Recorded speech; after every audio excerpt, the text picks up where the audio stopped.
Muy bien, bienvenidos a Introducción a la Inteligencia Artificial con Python. Mi nombre es Brian Yu, y en esta clase exploraremos algunas de las ideas, técnicas y algoritmos que son la base de la inteligencia artificial.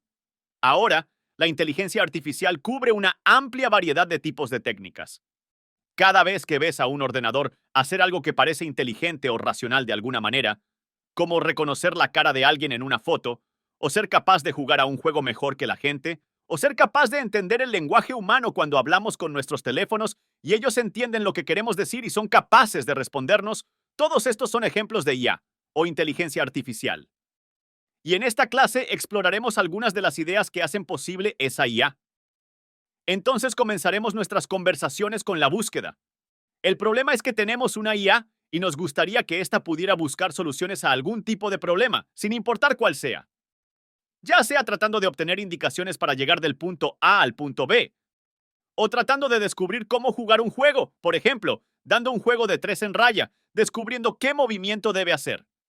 Después de eso, veremos el conocimiento.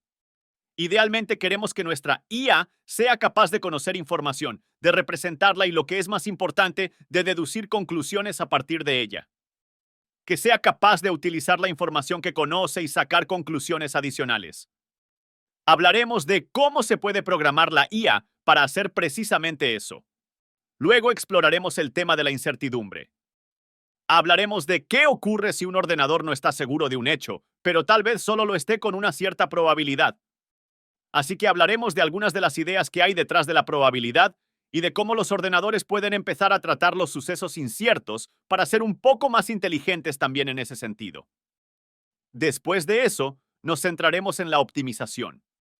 Problemas de cuando el ordenador está tratando de optimizar para algún tipo de objetivo, especialmente en una situación en la que podría haber varias maneras de que un ordenador podría resolver un problema. Pero estamos buscando una mejor manera o potencialmente la mejor manera si eso es posible. Luego veremos el aprendizaje automático o el aprendizaje en general. Cuando tenemos acceso a los datos, nuestros ordenadores pueden ser programados para ser bastante inteligentes, aprendiendo de los datos y de la experiencia, siendo capaces de realizar una tarea cada vez mejor basándose en un mayor acceso a los datos. Por ejemplo, el buzón de entrada del correo electrónico sabe cuáles son buenos y cuáles son spam. Todos estos son ejemplos de ordenadores capaces de aprender de experiencias y datos pasados. También veremos cómo los ordenadores pueden inspirarse en la inteligencia humana, analizando la estructura del cerebro humano y cómo las redes neuronales pueden ser un análogo informático de ese tipo de idea. Y cómo, aprovechando cierto tipo de estructura de un programa informático, podemos escribir redes neuronales capaces de ejecutar tareas de forma muy eficaz. Y por último, nos centraremos en el lenguaje. No los lenguajes de programación, sino los lenguajes humanos que hablamos todos los días.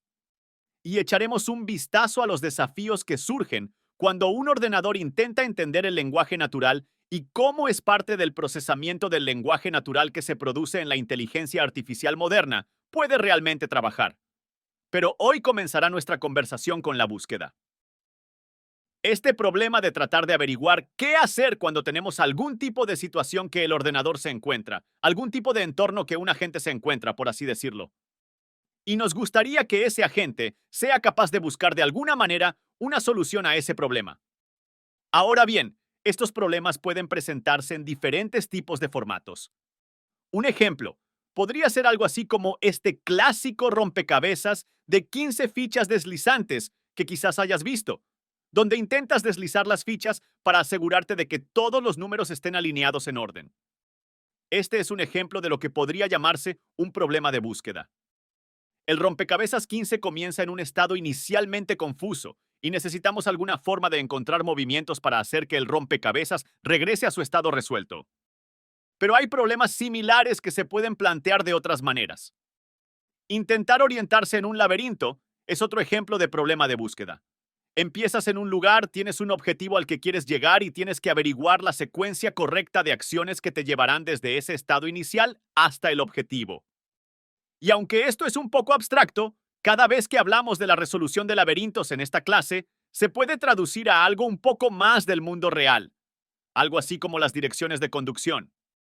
Si alguna vez te has preguntado cómo Google Maps es capaz de averiguar cuál es el mejor camino para ir del punto A al punto B y qué giros hacer, a qué hora, en función del tráfico, por ejemplo, suele ser una especie de algoritmo de búsqueda.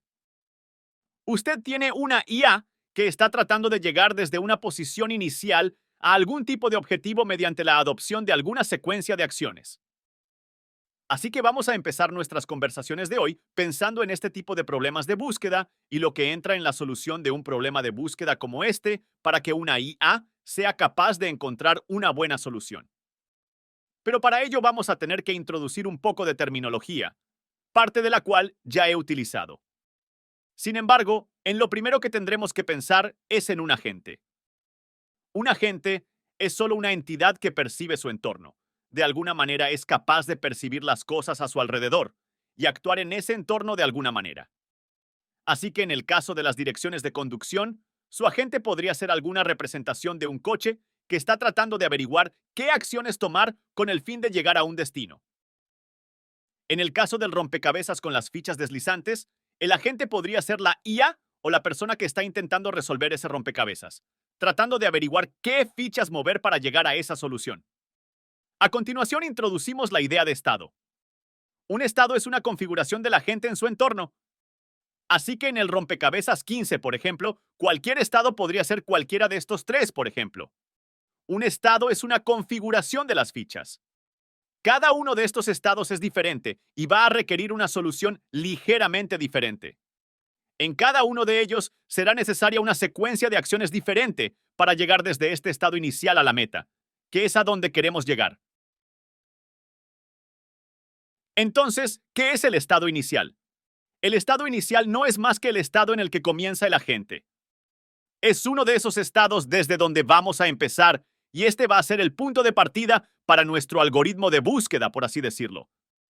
Empezaremos con este estado inicial y vamos a razonar sobre él, a pensar qué acciones podríamos aplicar a ese estado inicial para averiguar cómo llegar del principio al final de la posición inicial a cualquiera que sea nuestro objetivo. ¿Y cómo llegamos de la posición inicial a la meta? En última instancia, mediante acciones. Las acciones son elecciones que podemos hacer en cualquier estado. Y en la inteligencia artificial siempre vamos a intentar formalizar estas ideas con un poco más de precisión, de forma que podamos programarlas un poco más matemáticamente, por así decirlo. Así que este será un tema recurrente y podemos definir con mayor precisión las acciones como una función. Vamos a definir efectivamente una función llamada acciones que toma una entrada S, donde S va a ser algún estado que existe dentro de nuestro entorno, y las acciones de S va a tomar el estado como entrada y devolver como salida el conjunto de todas las acciones que se pueden ejecutar en ese estado. Y así es posible que algunas acciones solamente sean válidas en ciertos estados y no en otros. Y pronto veremos ejemplos de eso también. Así que en el caso del rompecabezas 15, por ejemplo, en general van a ser 4 acciones posibles que podemos hacer la mayor parte del tiempo. Podemos deslizar una ficha hacia la derecha, deslizar una ficha hacia la izquierda, deslizar una ficha hacia arriba o deslizar una ficha hacia abajo, por ejemplo. Y esas van a ser las acciones que están disponibles para nosotros. Así que, de alguna manera, nuestra IA, nuestro programa, necesita alguna codificación del estado, que a menudo va a estar en algún formato numérico y alguna codificación de estas acciones. Pero también necesita alguna codificación de la relación entre estas cosas, cómo se relacionan entre sí los estados y las acciones. Y para ello, introduciremos en nuestra IA un modelo de transición, que será una descripción del estado que obtenemos después de realizar una acción disponible en otro estado. Y de nuevo, podemos ser un poco más precisos sobre esto, definir este modelo de transición un poco más formalmente, como una función. La función va a ser llamada resultado, que esta vez tiene 2 entradas. La entrada número 1 es S, algún estado, y la entrada número 2 es A, alguna acción. Y la salida de esta función resultado es que nos va a dar el estado que obtenemos después de realizar la acción A en el estado S. Así que vamos a echar un vistazo a un ejemplo para ver con más precisión lo que esto significa en realidad. Aquí hay un ejemplo de un estado del rompecabezas. Y aquí un ejemplo de una acción. Deslizar una ficha hacia la derecha. ¿Qué pasa si pasamos estos como entradas a la función de resultado? Una vez más, la función de resultado toma este tablero, este estado, como su primera entrada, y toma una acción como segunda entrada. Y por supuesto, aquí estoy describiendo las cosas visualmente para que pueda ver lo que es el estado y lo que es la acción. En un ordenador, se podría representar una de estas acciones como un número que representa la acción. O si estás familiarizado con las enumeraciones que te permiten enumerar múltiples posibilidades, podría ser algo así. Y el estado podría ser representado como una matriz, o matriz de dos dimensiones, de todos estos números que existen. Pero aquí vamos a mostrarlo visualmente para que puedas verlo. Cuando tomamos este estado y esta acción, lo pasamos a la función de resultado, la salida es un nuevo estado. El estado que obtenemos después de tomar un azulejo y deslizarlo hacia la derecha. Y este es el estado que obtenemos como resultado. Si tuviéramos una acción diferente y un estado diferente y lo pasáramos a la función de resultado, obtendríamos una respuesta totalmente diferente. Así que la función de resultado tiene que encargarse de averiguar cómo tomar un estado y tomar una acción y obtener qué resultados. Y esto va a ser nuestro modelo de transición que describe cómo es que los estados y las acciones se relacionan entre sí. Si tomamos este modelo de transición y pensamos en él de forma más general y a través de todo el problema, podemos formar lo que podríamos llamar un espacio de estados. El conjunto de todos los estados a los que podemos llegar desde el estado inicial a través de cualquier secuencia de acciones, tomando 0, 1, 2 o más acciones además de eso. Por lo que podríamos dibujar un diagrama que se parezca a esto, donde cada estado está representado aquí por un tablero de juego. Y hay flechas que conectan cada estado a todos los demás estados que podemos obtener dos de ese estado. Y el espacio de estados es mucho mayor de lo que ves aquí. Esto es solo una muestra de lo que el espacio de estado en realidad podría parecer. Y, en general, a través de muchos problemas de búsqueda, si se trata de este particular rompecabezas o las direcciones de conducción o alguna otra cosa, el espacio de estado va a ser algo como esto.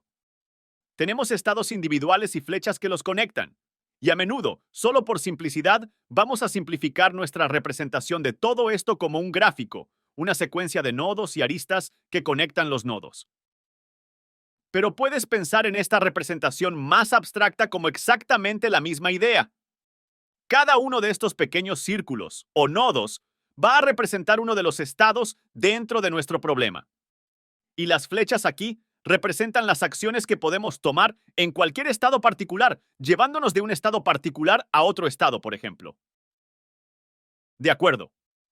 Así que ahora tenemos esta idea de los nodos que representan estos estados, las acciones que nos pueden llevar de un estado a otro, y un modelo de transición que define lo que sucede después de tomar una acción en particular. Así que el siguiente paso que tenemos que averiguar es cómo sabemos cuándo la IA ha terminado de resolver el problema. La IA necesita alguna forma de saber cuándo llega a la meta, que ha encontrado la meta. Así que lo siguiente que tendremos que codificar en nuestra inteligencia artificial es una prueba de meta, alguna forma de determinar si un estado dado es un estado de meta. En el caso de algo como las direcciones de conducción, podría ser bastante fácil. Si estás en un estado que corresponde a lo que el usuario escribió como su destino previsto, entonces sabes que estás en un estado objetivo. En el rompecabezas, podría ser comprobar los números para asegurarse de que están todos en orden ascendente. Pero la IA necesita alguna forma de codificar si cualquier estado en el que se encuentre es o no un objetivo.